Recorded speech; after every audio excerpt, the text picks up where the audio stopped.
नमस्कार.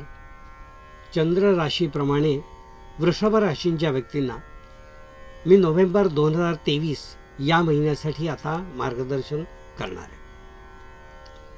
वृषभ राशींच्या व्यक्तींना हा महिना आनंददायी महिना असं म्हणता येईल. त्याला कारणं 2-3 आहेत. सणासुदीचे दिवस आहेत, त्यामुळे लोकांच्या भेटीगाठी, आपण स्वतः कुठे जाणे येणे, प्रवास घडणे, असे जे काही मला योग दिसतात त्यामधून हा आनंददायी महिना आहे हे सिद्ध व्हायला मदत होईल. कारण असे योग मला दिसून येत आहेत की सुट्टीच्या निमित्ताने कुटुंबासह प्रवास घडणे किंवा आपण प्रवासाला कुठेतरी जाणे, अशा काही गोष्टी मला दिसून येतात. साहजिकच त्यामुळे तुम्हाला आणि तुमच्या कुटुंबियांना त्यातून निश्चित आनंद मिळेल अशी खात्री आहे.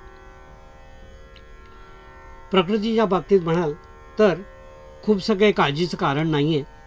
प्रकृती तुमची चांगली आहे आणि चांगलीच राहणार आहे. काही गुप्त शत्रूंचा आणि हितशत्रूंचा त्रास संभवतो, पण त्यावरही मात करता येते, ते आपण नंतर बोलू. पण काही अशा काही गोष्टी असतात की ज्या आपल्याला आज कळत नाही, पण त्याचा नंतर काही त्रास होतो. तशा गोष्टींसाठी आपण निश्चित उपाय मी तुम्हाला सांगणार आहे, तो आपण करालच. पण त्या अगोदर मी ज्या सांगितल्याप्रमाणे आनंददायी महिना जो आहे तो प्रवासाच्या दृष्टीने, सणासुदीच्या निमित्ताने तुम्ही आपल्या माणसांबरोबर, नातेवाईकांबरोबर साजरा करा आणि तो आनंद लुटायला हरकत नाही. शिक्षणाच्या बाबतीत मी असं म्हणेन की जी मुलं शिक्षण घेणारी आहेत आणि उच्च शिक्षण घेणारी आहेत, परदेशात आहेत, त्यांनासुद्धा हा महिना आळस न करता त्यांनी जर काही अभ्यास केला तर येणाऱ्या परीक्षा किंवा ह्या महिन्यात होणाऱ्या परीक्षा याच्यावर ते यशप्राप्ती निश्चित त्यांना मिळू शकते. पण त्या अभ्यास करत असताना एन्जॉयमेंटची थोडी जी आहे अशी जी प्रवृत्ती असेल तर ती थोडी बाजूला ठेवायला हवी. आत्ता आपलं कर्म अभ्यास आहे, आत्ता आपण अभ्यासच करायचं आहे हे लक्षात ठेवून त्यांनी प्रत्येक वेळी वागावं, आपल्या परीक्षेला अपिअर व्हावं, तर त्यांना काही धोका दिसून येत नाही. त्यांचे पालक जे आहेत ते सुद्धा अशा अभ्यासातून आनंदी होतील किंवा मुलांना अभ्यास करताना योग्य वेळ अभ्यासासाठी देताना बघितलं की त्यांनासुद्धा एक प्रकारचा आनंद यातून मिळेल अशी मला खात्री आहे. उद्योग करणारे जे व्यक्ती आहेत त्यांना मी असं सांगेन की भरपूर मेहनत या महिन्यात तुम्हाला करायची आहे. ज्यांचे स्वतंत्र उद्योग आहेत, लघु उद्योग आहेत, त्यांना खूप मेहनत आहे आणि मेहनतीचं फळसुद्धा आहे. पण खूप थोडा वेळ, कमी वेळ त्यांना कुटुंबासाठी द्यायला मिळेल कामामुळे, पण तरी हरकत नाही. जेवढा वेळ तुम्हाला देता येईल तेवढा द्या.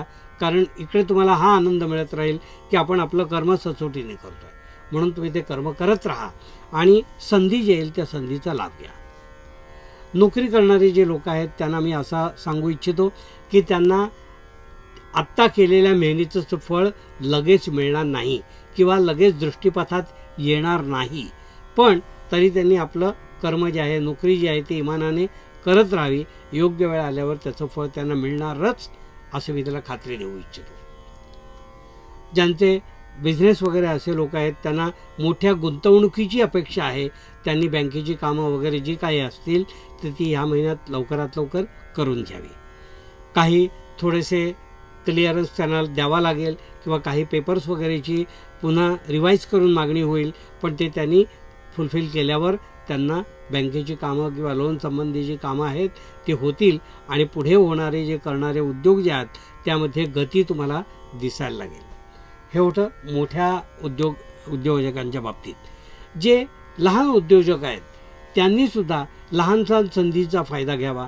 छोटे इन्व्हेस्टर असतील त्यांच्याकडून काही आर्थिक मदत घ्यावी आणि त्यांचे आपले उद्योग जे आहेत ते करत राहावेत. त्यांना त्यातसुद्धा यश मिळणार आहे या महिन्यात असं मी खात्रीपूर्वक सांगू इच्छितो. कौटुंबिक बाबतीत मी तुम्हाला सांगितलंच आहे की सणासुदीच्या निमित्ताने त्या गोष्टी त्या वेळेला तुम्ही करत राहा. प्रवास घडेल, काही टूरवर जायचा योग येतो आहे तेही तुम्ही करा की साहजिकच कौटुंबिक आनंद आणि इतरांच्या चेहऱ्यावर आलेला आनंद तुम्हाला बघायला मिळेल.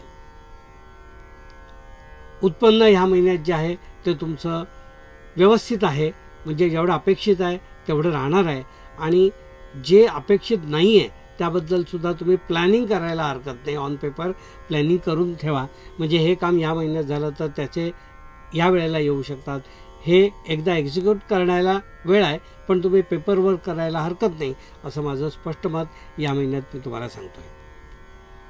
वृषभ राशींच्या व्यक्तींना मी आणखीन एक गोष्ट सांगू इच्छितो की या महिन्यात आपल्या मित्रमैत्रिणींकडून किंवा आपल्या जवळच्या लोकांकडून तुम्हाला खूप मदत अशी काही मिळणार नाही. कामाची पण नाही आणि आर्थिक पण नाही, पण तुम्ही सक्षम आहात. तुम्ही तुमचं कार्य जे आहे ते करू शकता आणि तुमच्या जोरावर तुम्ही एखादी झेप पण जेवू शकता, असं मला या ठिकाणी स्पष्ट दिसत आहे. स्वतः कोर्टाच्या बाबतीत जर काही कामं असतील तर ती तुम्हाला पहिल्या पंधरवड्यात होणार नाहीत, कोर्टाच्या संबंधित जे काही असतील तर. उत्तरार्धात मात्र नोव्हेंबरच्या ही कामं जरा गती किंवा वेग घेऊ शकतात, पण त्यासाठी तुम्हाला पाठपुरावा योग्य तो करायला हवा. आपल्या जोडीदाराच्या बाबतीत मी असं म्हणेन की तुम्हाला चांगली साथ या महिन्यात मिळेल आणि त्या जोडीदाराकडून तुम्हाला पॉझिटिव्ह रिस्पॉन्स येईल. जी कुटुंब, जी दाम्पत्य आपल्या लहान बाळाच्या वाट बघतायत, बाळाची वाट बघतायत किंवा त्या न्यूजची वाट बघतायत, त्यांना या महिन्यात चांगला रिस्पॉन्स येईल किंवा अशी काही चांगली बातमी त्यांच्या कानावर येईल की जेणेकरून त्यांचा आनंद द्विगुणित होईल आणि उत्साह त्यांचा आपसुकच वाढेल. कुटुंबात आनंद त्यामुळे वाढू शकेल. धार्मिक बाबतीत जर म्हणाल तर या महिन्यात तुम्हाला स्वतःचं कर्म जे आहे त्या कर्मामधून धार्मिक बाबतीत थोडा वेळ कमी मिळेल, पण आपल्या कर्मालाच जर आपण धर्म मानलं तर तुम्हाला वाईटही वाटणार नाही. तर धार्मिक बाबतीत तुमचं जप जाप्य साधना थोडी मागे पडण्याची शक्यता दिसते, पण तुम्ही खचून जाऊ नका. आपल्या कर्माला तुम्ही धर्म माना, म्हणजे ते सगळं व्यवस्थित होईल. हे होतं वृषभ राशींच्या व्यक्तींना मार्गदर्शन.